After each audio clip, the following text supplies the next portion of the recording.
إن الحمد لله نحمده ونستعينه ونستغفره ونعوذ بالله من شرور أنفسنا ومن سيئات أعمالنا من يهده الله فلا مضل له ومن يضلل فلا هادي له وأشهد أن لا إله إلا الله وحده لا شريك له وأشهد أن محمدا عبده ورسوله أما بعد. Alhamdulillah, we have returned to our reading in Sirat Nabawiyyah, in which we have now reached Unit 3.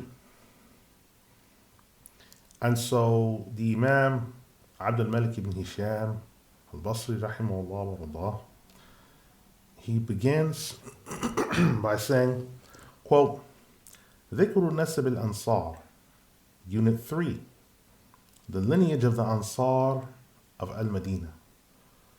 قال حسان بن ثابت الأنصاري والأنصار بن الأوس والخزرج أبني حارثة بن ثعلبة ابن عمر ابن عامر ابن حارثة بن عمرو قيس ابن ثعلبة ابن مازن ابن الأسد بن الغوث. وهذا البيت في أبيات له. Hassan ibn Thabit al-Ansari stated that the Ansar are the children of the tribes of Al-Aws and Al-Khazraj. The Al-Aws and Al-Khazraj are two sons of Haritha, the son of Tha'laba, the son of Amr, the son of Amir, the son of Haritha, the son of Imr al-Qais, the son of Tha'laba, the son of Mazin, the son of Al-Asd, the son of Al-Ghawth. Hassan ibn Thabit wrote this piece of poetry. إما سألتي فإنا معشر النجب الأسد نسبتنا والماء غسان. So if you should ask, then we reply as a group. Al-Asd or Al-Asad is our lineage. The water of Ghassan, our troop. فقالت اليمن وبعض عك وهم الذين بخراسان منهم عك بن عدنان بن عبد الله بن أسد بن الغوث ويقال عدثان بن الديث ابن عبد الله بن الأسد بن الغوث. قال ابن إسحاق فولد معد بن عدنان 4 نفر نزار بن معد وقضاعة بن معد وكان قضاعة بكر معد الذي يكنى فيما يزعمون وقنص بن معد وإياد بن معد. The people of Yemen and some Ak of the Ak at Khurasan have mentioned that Ak is the son of Adnan, the son of Abdullah, the son of Al-Asad or Al-Asd, the son of Al-Ghawth. And it is said that also the lineage of Udthan, the son of Al-Dayth, the son of Abdullah, the son of Al-Asad, the son of Al-Ghawth. Muhammad ibn Ishaq also mentioned that Ma'ad, the son of Adnan, had 4 sons and their clans named after them, namely Nizar, Quda'a, Qunus, and Iyad. فأما قضاعة فتيامنت إلى حمير بن سبأ وكان اسمه سبأ عبد الشمس وإنما سمي سبأ لأنه أول من سبأ في العرب ابن يشجب ابن يعرب ابن قحطان. Quda'a had a child known as Himyar ibn Saba. The name of Saba is Abdul Shams. Abdul Shams was known as Saba on account of the fact that he was the first Arab to take female war captives in battle. The lineage of Himyar is from a man named Himyar, the son of Saba, the son of Yashjub, the son of Ya'rab, the son of Qahtan.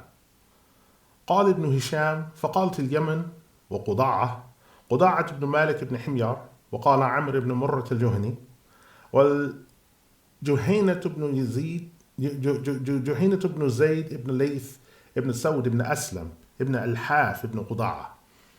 The people of Yemen also mentioned that Quda'a is the son of Malik, the son of Himyar, the son of Amr, the son of Murrah, the son of Jahni. Juhayna, the son of Zayd, the son of Layth, the son of Saud, the son of Aslam, the son of Al-Hath, the son of Al-Quda'a. The following poetry was said.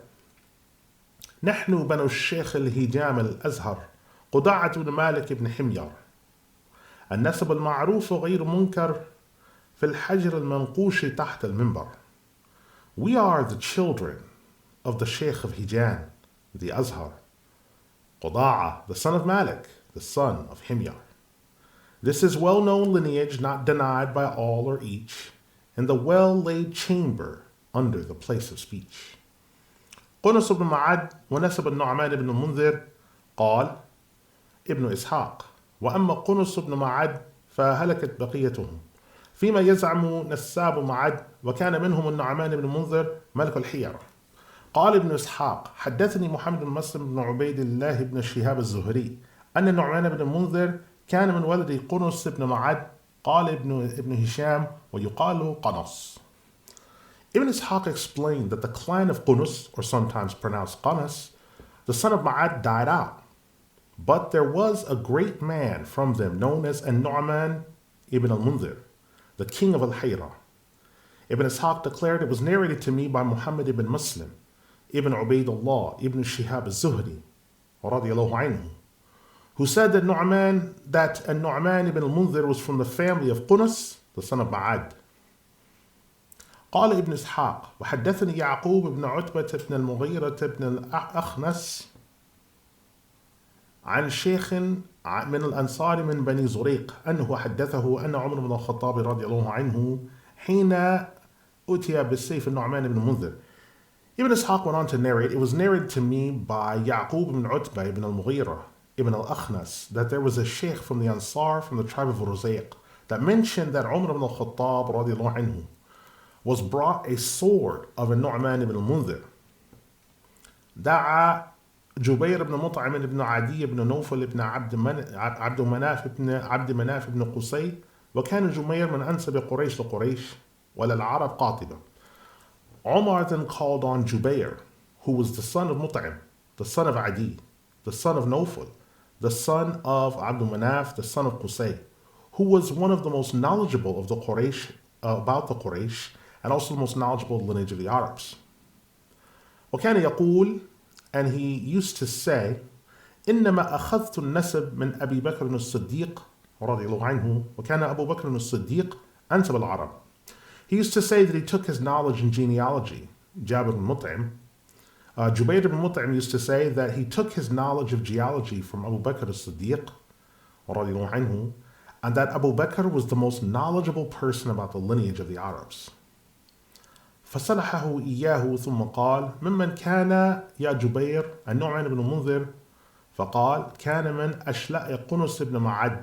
قال ابن إسحاق فأما سائر العرب فيزعمون أنه كان رجلا من لخم من ولي ربيعة بن نصر فالله أعلم أي ذلك كان. Once Jubair came, Omar unsheathed the sword and showed it to him and said, what is the lineage of An-Nu'man ibn al-Munzir? Jubair answered, he is from the lineage of Qunus ibn Ma'ad. Ibn Ishaq said that other Arabs claimed that he was a man from Lakham, from the family of Rabi'ah, the son of Nasr, but Allah knows best which one of those is the correct explanation. Close quote. Now the reason why Umar radiallahu anhu unsheathed the sword was not to threaten Jubair, but he knew that Jubair ibn Mut'im was the most knowledgeable of Arab lineage and lineage of Quraysh, but more importantly Arab lineage. So he unsheathed the sword not to threaten him with it, but rather he unsheathed it to show it to him and to say, what can you tell me about the bearer of this sword, An-Nu'man ibn al-Munzir? Now this sword was brought when Omar conquered the place known as Al-Madain. This was next to the ruins of the Caesar and its colonnades. Now the treasures were taken and 5 of the swords were removed. These 5 swords being the sword of the Caesar, the previous Caesar, Abu Ruwais, the sword of the Caesar, Anushrawan, the sword of An-Nu'man ibn al-Munzir, and he'd taken the sword from him himself. The sword of Khafan, the king of the Turks, the Turkic people, and the sword of Heraclius, and it was presented to the Caesar in the days of his conquest over Rome. So these are the swords, the most famous swords of the time period, and An-Nu'man ibn al-Munzir was a famous one, which is why Umar radiallahu anhu wanted him to give the lineage, so he could understand more about the sword which he had taken and was now in his possession. Imam ibn Hisham rahimahullah goes on to say, Lakhm ibn Adi قال ابن هشام لخم ابن عدي ابن الحارث ابن مرة ابن أدد ابن الزيد ابن هميساع ابن عمرو بن عريب ابن يشجب ابن زيد ابن الزيد ابن كهلان ابن سبأ ويقال لخم ابن عدي ابن عمرو ابن سبأ ويقال لخم ابن عدي ابن عمرو ابن سبأ. Lachm, for the record, is the son of Adi, the son of Al-Harith, the son of Murrah, the son of Adad or Udad, the son of Zayd, the son of Humaysa or Humaysa, the son of Amr, the son of Arib, the son of Yashjub or Yashjab, the son of Zayd, the son of Kahlan, the son of Saba. It has been said that Lachm is the son of Adi, the son of Amr, the son of Saba. ويقال ربيعة بن نصر بن أبي حارث بن عامر بن عامر وكان تخلف باليمن بعد خروج عامر بن عامر من اليمن. It has also been mentioned that Rabi'ah, the son of Nasr, the son of Abi Haritha, the son of Amr, the son of Amir, the son of Amir, was given successorship over Yemen after Amr, the son of Amir, left from Yemen. Amr ibn Amir في خروجه من اليمن وقصة سد معرب. 3.1 The affair of Amr ibn Amir, his exit from the Yemen, and the story of the Ma'arib Dam. Close quote. Now this section now is going to establish some of what was discussed just a moment ago. So we now know that the lineage of the Aws and Al-Khazraj is coming from the Ak and those people, which came from the Yemen and moved their way up. So they're related to the Ak and the other people.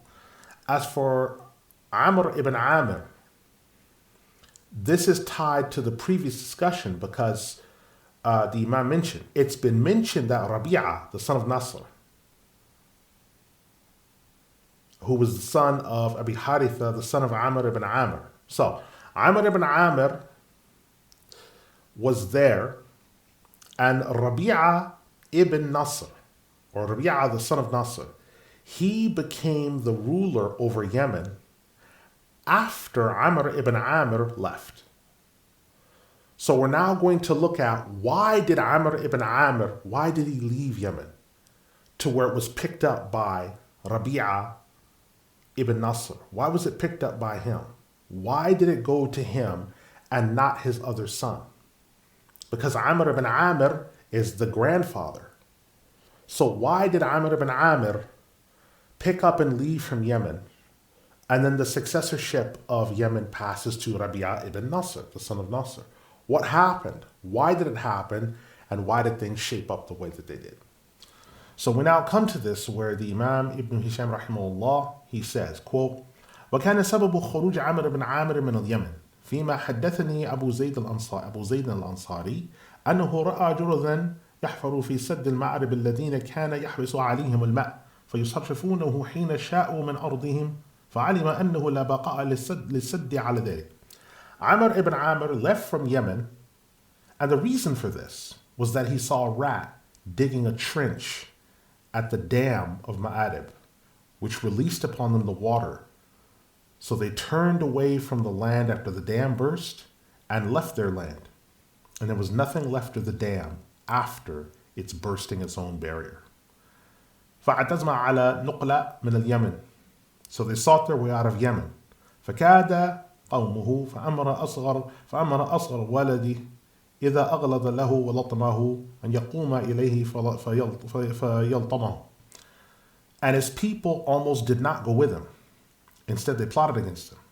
His people decided to provoke Amr ibn Amir's son against him. So his youngest one was to anger him.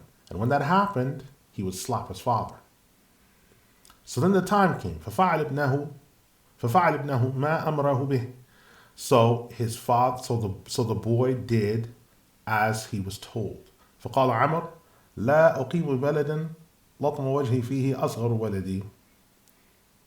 And when that happened, he would go on to slap his father. When the time came, he rose up and slapped his father, and Amr mentioned, I will not remain in a land where my face is slapped by my youngest son. وأعرض أمواله فقال أشراف من أشراف اليمن اغتنموا غضبة عمرو فاشتروا منه أموال.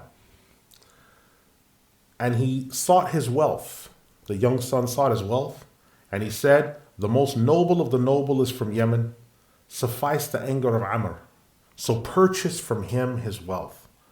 وانتقل في ولده وقال الأزد لا نتخلف عن عمرو بن عامر فباعوا أموالهم وخرجوا معه فساروا حتى نزلوا بلاد عك مجتازين يرتادون البلدان فحاربتهم عك فكانت حربهم سجالا ففي ذلك فقال عباس بن مرداس البيت الذي كتبنا.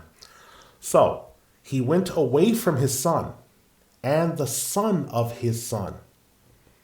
Al-Azd went on to say, we do not differ about Amr ibn Amir.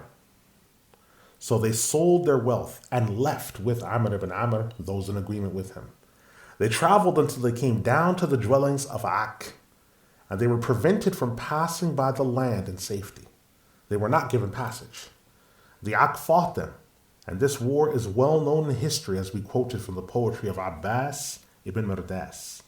ثم ارتحلوا عنهم فتفرقوا في بلدان فنزل آل جفن بن عمرو بن عامر الشام ونزلت الأوس والخزرج يثرب. But they went away from Amr ibn Amir after some time and differed among themselves and broke into groups. The Jefna family, who were the children of Amr, went down to Sham, while Al-Aws and Al-Khazraj went to Yathrib.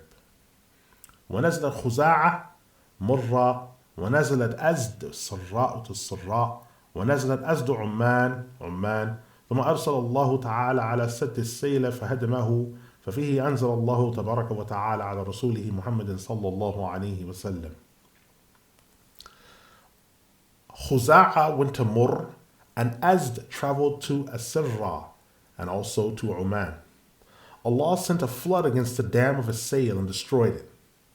Allah, blessed and exalted, revealed this past information to his messenger Muhammad sallallahu alaihi wasallam when he said, لقد كان لسبب في مسكنهم آية جنتان عن يمين وشمال كلوا من رزق ربكم واشكروا له بلدة طيبة ورب غفور فأعرضوا فأرسلنا عليهم سيل العرم وبدلناهم بجنتيهم جنتين ذواتي أكل خمط وأثل وشيء من سدر قليل. There was for Saba from before a sign in their homeland. There were two gardens, one on the right and one on the left. Eat from the sustenance of your Lord and show thanks to him. It is a tract of land, wholesome and good, and a Lord who is forgiving and merciful gave it. They then turned away, and we sent against them a flood from those dams. We then changed their gardens into gardens that produced bitter fruit, some tamarisks, and a few lote trees left standing in their place. Surah Saba, the 34th Surah, ayat 15 to 16. Close quote. Now what's significant about this is now we see the lineage of the Aws and the Khazraj. So Amr ibn Amir leaves from Yemen, looking for some safety after one of the dams burst. Because he saw the rat digging and had a feeling that he would not be able to stop it, because if there's one rat that size that's digging and damaging the dam, it meant that there may be others. And so he believed he couldn't stop it. So he took his family and they left. A skirmish develops while they're going away, which splits the family after the slapping of Amr ibn Amir by one of his sons. So he takes the rest of those that agree with him, sells off his property, sells off what he owns, and just he, Amr ibn Amir, and those who agree leave with him. They then differed among themselves and broke up into groups. Now the Jefna family, these were the children of Amr, and they went down to Sham. But the Al-Aws and Al-Khazraj went to Yathrib. Khuza'a went to Mur, and Al-Az traveled to Sirah and also Oman. So these are the children of Amr ibn Amir that had been with the Ak and wound up having to break away and subdivided more, and they make their way back. They make their way to Yathrib, which later becomes Al-Madinah. Then Allah subhanahu wa ta'ala gives this revelation about the Saba people, that they previously had these beautiful gardens, and then Allah subhanahu wa ta'ala caused the rest of the damage that came because of their rejecting him and being rebellious and ungrateful.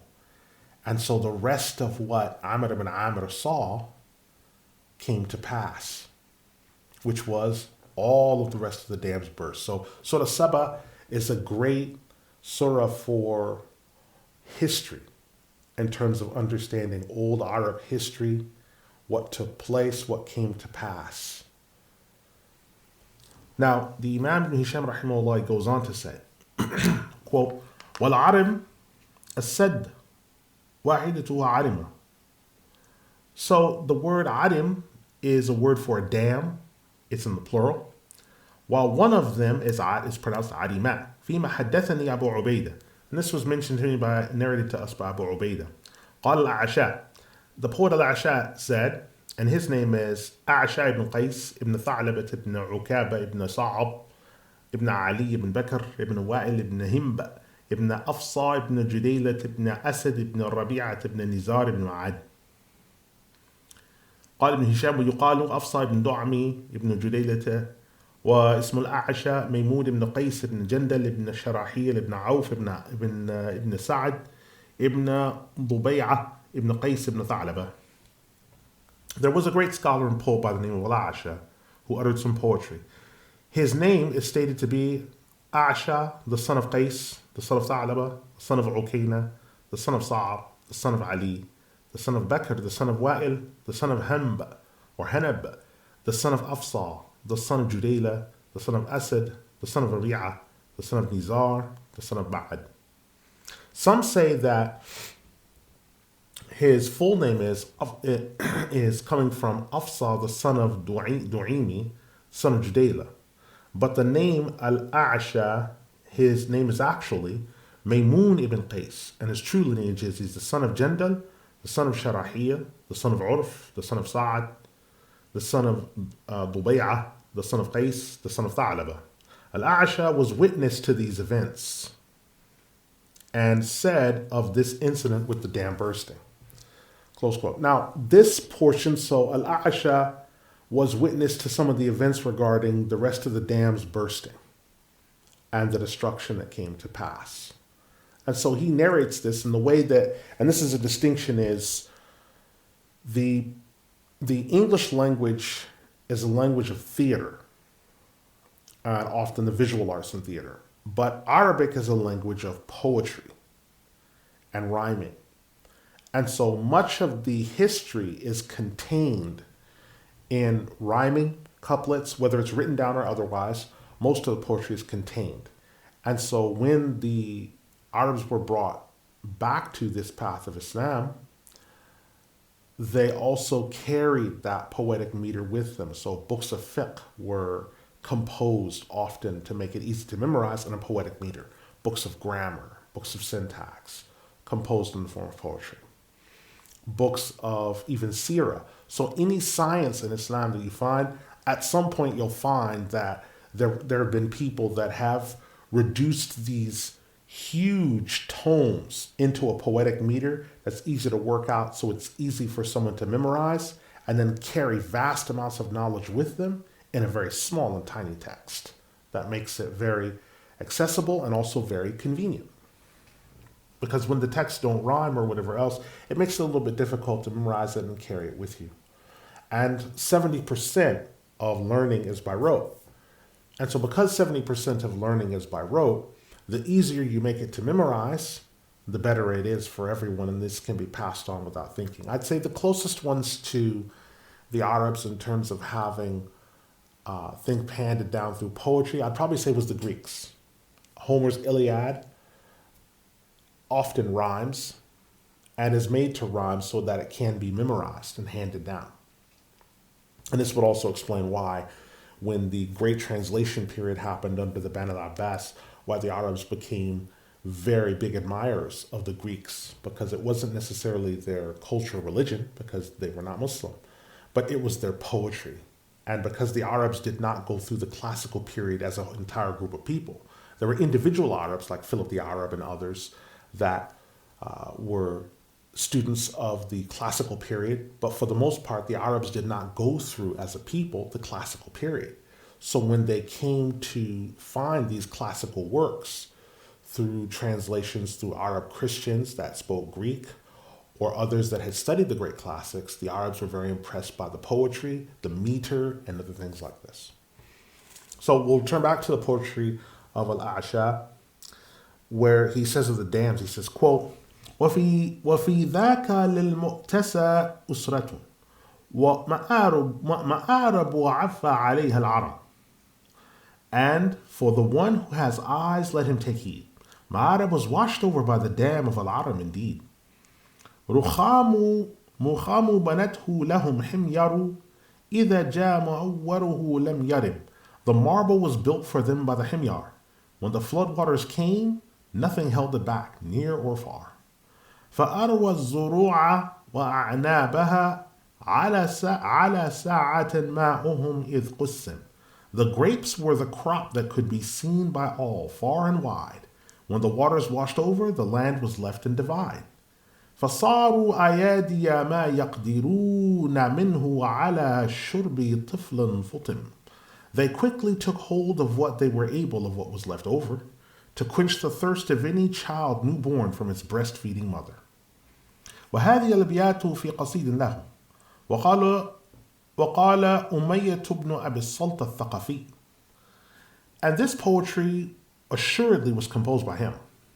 Another evidence is the historian of the time, Umayyah ibn Abi Salt al-Thaqafi. واسم ثقيف, the name of Thaqif comes from قصي بن منبه بن بكر بن هوازن بن منصور بن عكرمة بن خصفة بن قيس بن عيلان بن مضر بن نزار بن معد بن عدنان. Thaqif is known as Qusay, the son of Munabbih, the son of Bakr, the son of Hawazin, the son of Mansur, the son of Ikrimah, the son of Khasafa, and of Qais. And Qais is the son of Aylan, the son of Mudar, the son of Nizar, the son of Ma'ad, the son of Adnan. So this historian Umayyah ibn Abi Salt went on to say, من سبأ الحاضرين مآرب إذ يبنون من دون سيله العرماء. Saba was based at Ma'arib, and so the men built a dam to hold back its waters so there would be no flooding. وهذا البيت في قصيدة له وترى للنابغة الجعدي واسمه قيس بن عبد الله أحد بني جعدة بن كعب بن ربيعة بن عامر بن صعصع وهو صعصة بن معاوية بن بكر بن هوازن وهو حديث طويل منعني من استقصائه ما ذكرت من الاختصار. This small piece of poetry was composed by him. We also know of another man, his name being Qais ibn Abdullah, whose other title was Nabigha al-Ja'di. He was one of the sons of Ja'da, the son of Ka'ab, the son of Rabi'ah, the son of Amr, the son of Sa'sa', the son of Muawiyah, the son of Bakr, the son of Hawazin, the son of Qais ibn Abdullah, who's known to us as Al-Ja'di. The history and information that he gives is very long indeed, and is more than can be recited in this place, and we wish to only quote the relevant passages, so we shall try to do just that. Close quote. So this portion here, he's saying that he's quoting some poetry, but he's not going into depth about the poetry, simply because he does not want it to be something that is the core of the book. The poetry is only used for establishing or citing historical documentation so that people can take it away. The point of the poetry is because the Sirat Nabawiyyah is not a book of poetry, although it contains poetry. And it's not solely a book of history, but it contains history. It's not a book of tafsir, although it contains ayat that there are tafsir on. So he's trying to walk this very careful line in laying down the principles of this sharh, this commentary on the Sirah. He's trying to stay within those guidelines. And so the poetry that he's using is only germane to the topic insofar as in reference to the Sirah. Also, as-Suhaili rahimahullah, who mentions in his Rold, which is the commentary on the Sirat Nabawiyyah, he mentions that the names Al-Aws. Al-Aws is an old Arabic name for lion. And Al-Khazraj refers to the strong, fast wind that blows from the east. So this is what these two names mean. Al-Aws means lion, and Al-Khazraj means the strong easterly wind that blows. Now, the Imam Hisham rahimahullah, he goes on to say, he brings us to the discussion around Rabi ibn Nasr. So what we want to now establish is, we know why Amr ibn Amir left the Yemen.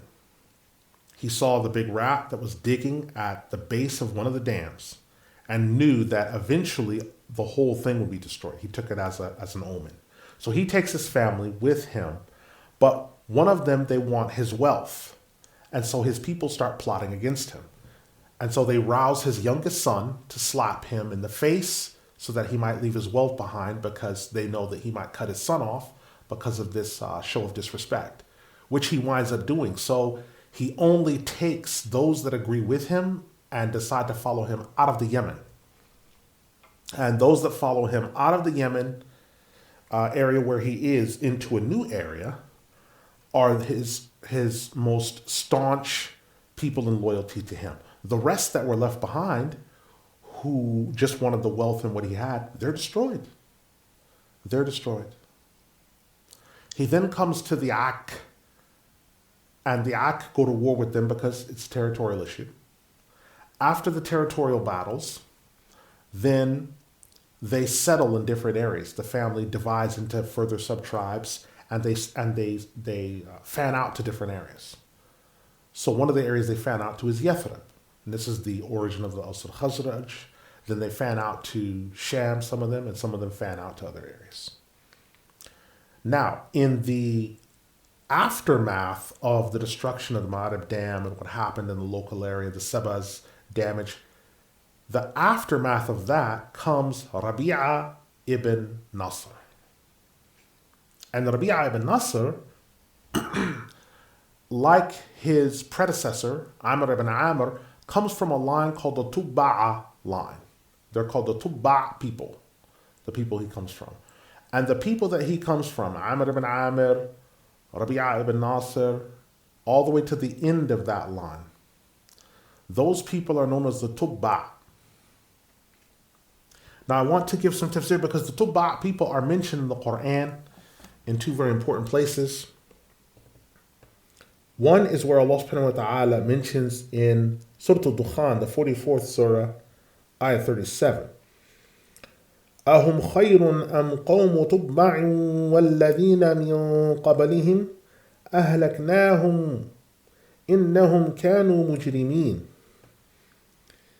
Are they better, or are the people of Tubba better and those from before them? We destroyed them all because they were criminal people. Surah Al-Dukhan, the 44th surah, ayat 37. Imam Ibn al-Jawzi rahimahullah in his Zad al-Masir fi ilm tafsir on page 1290 to 1291, he says about this matter, he says, Ahum khayrun, or are they better? Ay ashad wa aqwa, are they more stern and strong as a people? Am qawmu Tubba, or is it the people of Tubba? Ay laysu khayr minhum, they're not better than them, they're both strong and powerful and wicked. روى أبو هريرة عن رسول الله صلى الله عليه وسلم أنه قال, it is narrated from Abu Hurairah from the Messenger of Allah صلى الله عليه وسلم, who said, ما أدري تبع نبي أو غير نبي. I do not know whether Tubba was a prophet or other than a prophet with respect to the affair. And this is narrated by Ibn Hajar in his Takhrij al-Kashaf, as well as Tha'labi and others. وقالت Aisha said, لا تسبوا تبعا فإنه كان رجل صالحا. Aisha radiallahu anha remarked, do not curse Tubba, because he was a righteous man. ألا ترى أن الله تعالى ذم قومه وَلَمْ يُذَمَّ. Don't you see that Allah has censured and rebuked, exalted be He, the people of Tubba, but He didn't rebuke or censure him. And this hadith is collected in Al-Hakim and authenticated by him.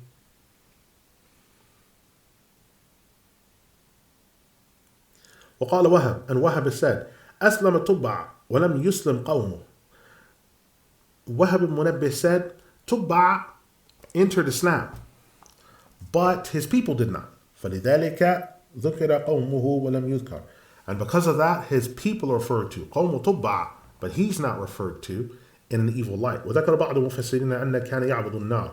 Some of the scholars of commentators say that Tubba used to worship the fire. فَأَسْلَمَ وَدَعَ قَوْمَهُ وَهُمْ حِمْيَارٌ. He used to worship the fire. He then entered Islam, and he called his people to Islam. And these people were the himyar. فَكَذَّبُوهُ, but they rejected him.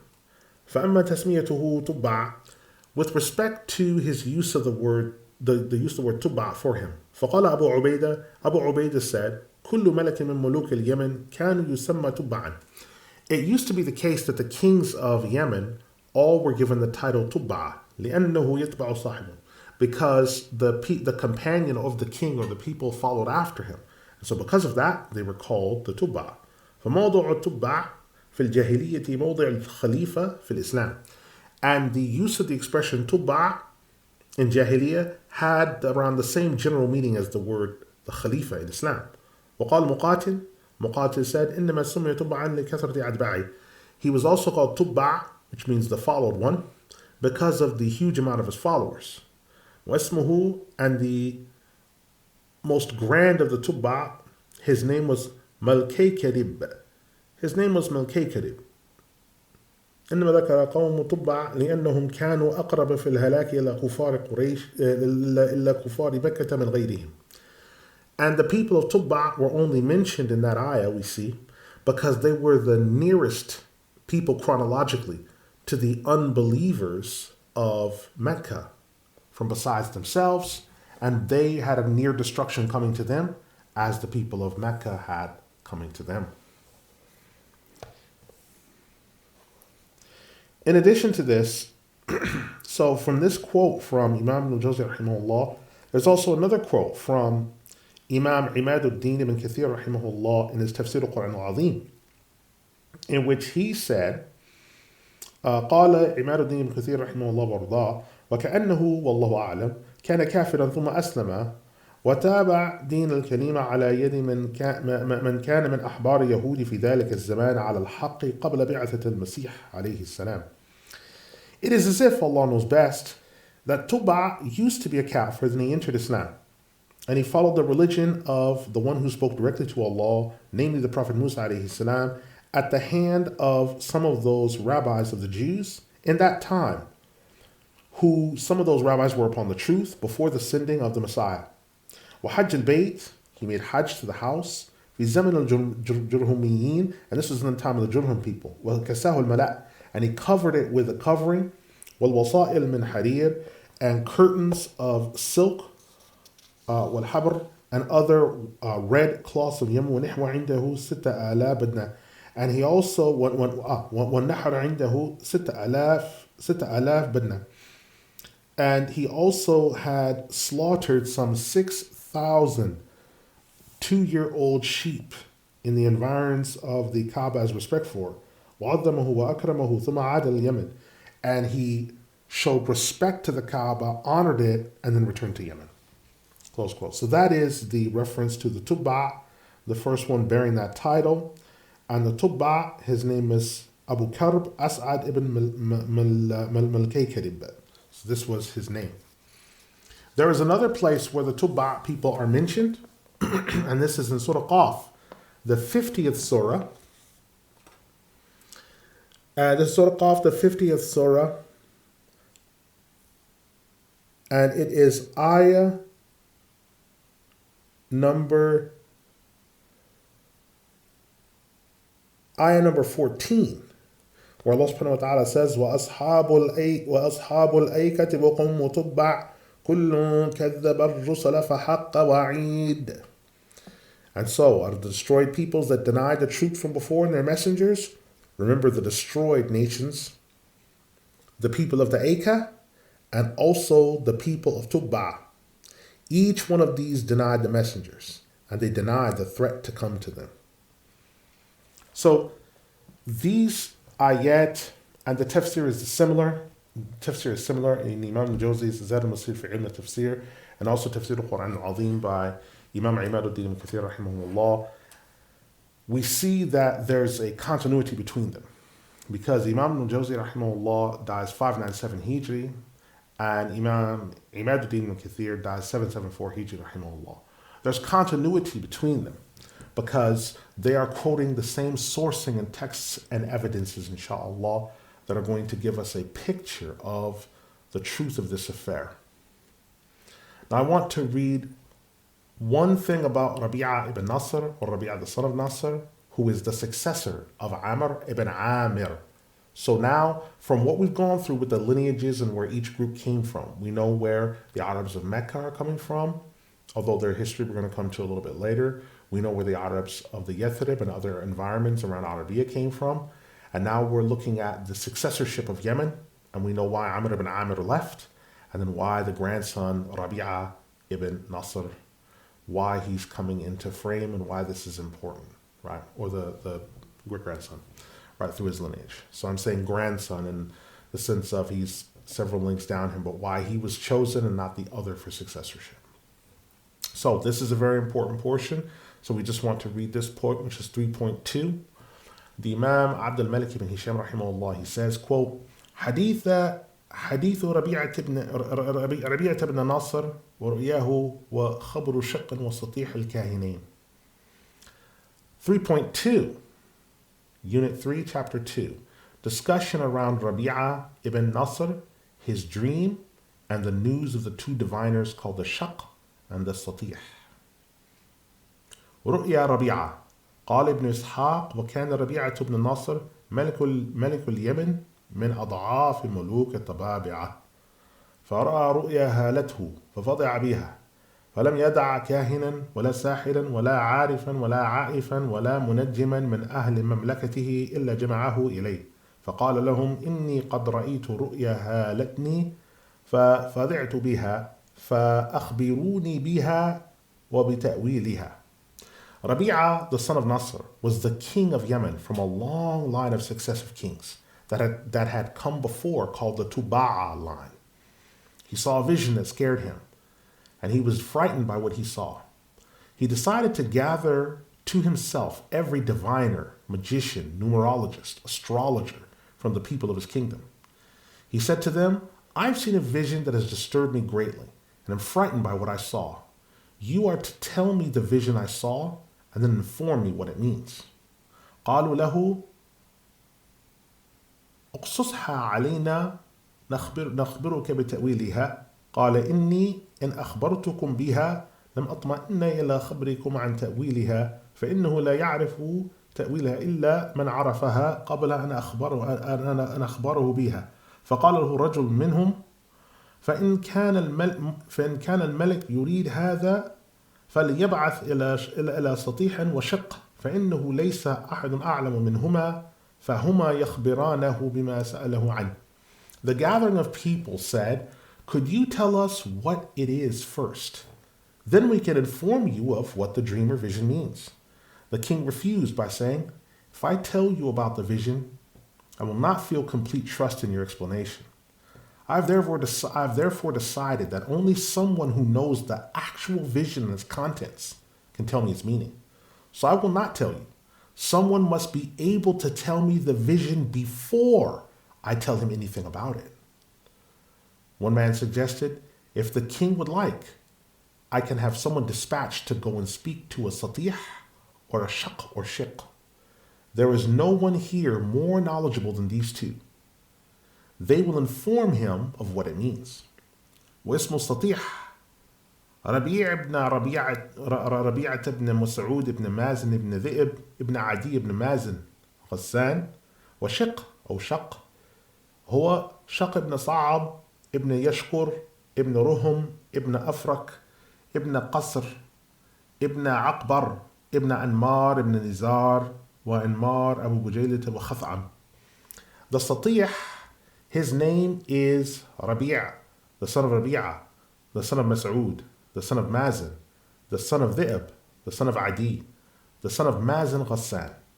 But the Shiqq or Shiqq, his name is Sa'ab, the son of Yashkur, the son of Ruhum, the son of Afrak, the son of Qasr, the son of Abqar, the son of Anmar, the son of Nizar. And Anmar is the father of Bujaylah and Khath'am. Nasabu Bujaylah. Unit 3, Chapter 3. The lineage of Bujaylah. قال ابن هشام وقالت اليمن وبجيلة بنو أنمار ابن إراش ابن لحيان ابن عمرو ابن الغوث ابن نبت ابن مالك ابن زيد ابن كهلان ابن سبأ. The people of the Yemen and Bujaylah say that the children of Anmar come from Anmar, the son of Irash, the son of Lahyan, the son of Amr, the son of Al-Ghawth, the son of Nabt, the son of Malik, the son of Zayd, the son of Kahlan, the son of Saba. It is said that Irash is the name of Amr, the son of Lahyan, the son of Ghawth, but the houses of Bujaylah and Khath'am are both from Yemen without doubt.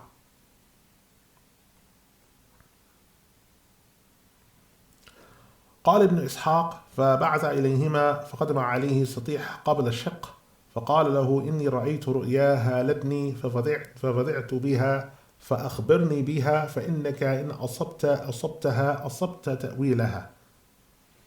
The king promptly set off to both of them. He met the Satih first before the Shiqq or the Shiqq. He began by saying, I've seen a dream that has disturbed me and I was frightened by it. Tell me the vision. As if you can tell me that, you can also tell me the meaning. Close quote. So we'll close here and we will pick up where the Shiqq or the Shiqq and the Satih came, and we will describe why they have these titles, who they are, and what was the interpretation of his vision. And when we do that, we'll unpack what happens with Rabi'ah ibn Nasr and his children, what happens to the rest of the kingdom of Yemen, and why all this is so significant and important. And I believe, walhamdulillah and mashallah, you will be very intrigued by what takes place, what comes from the interpretation of the vision. And I think you will ultimately be very surprised by the events as they unfold very, very quickly. So we ask Allah subhanahu wa ta'ala that He gives us the blessings and the goodness. And I hope, inshallah, that there's good in what we're doing, then that you benefit and that we benefit and we take good from it. And we ask Allah subhanahu wa ta'ala to bless us for our next presentation, inshallah. So we say, Subhanaka Allahumma wa bihamdika wa ashhadu an la ilaha illa ant. أستغفرك وأتوب إليك إنه غفور رحيم حميد رحيم ولا إله إلا الله والسلام عليكم.